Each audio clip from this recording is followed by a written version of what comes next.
I recommend that all design projects do user testing because you are not the user.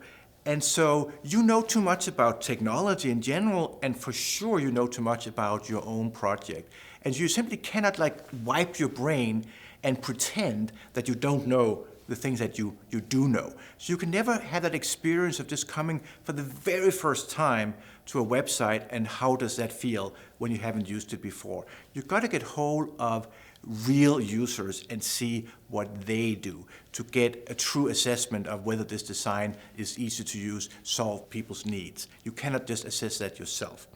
Secondly, user testing is really cheap. I mean, there's certainly a lot of other UX research that I would like to recommend people do, but if you're kind of tight squeezed on the budget, or if you have a short time schedule, user testing can be done in just a few days, with 5 users, and so it's really cheap, so cheap that there's no excuse for not doing it. And third, user testing is very convincing. When people in your design team sit and watch their customers struggle with the design, that motivates them to go back and make the required changes, as opposed to you just saying, well, I think this should be changed. No, the users think it should be changed. And also you can show video clips of the user testing to management and executives, which will convince them to give you the budget and also to make those required changes. So now how to do user testing?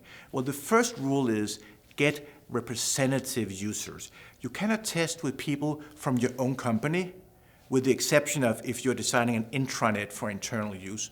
But if you're designing for customers, get those customers, get the target audience, and you have to test with them. Otherwise, there's no validity, it's all for nothing.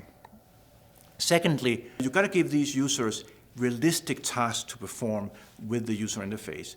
You cannot just show it to them and say, hey, look at this website, isn't it great, would you like to use it?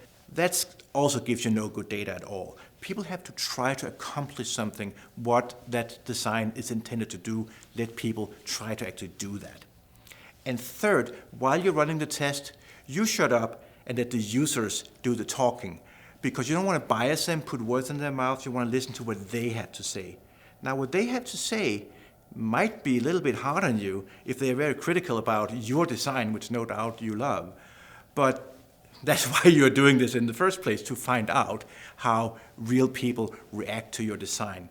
And so if you do that, you will end up with a lot of great findings to improve your design, and your user interface, your product will be so much better.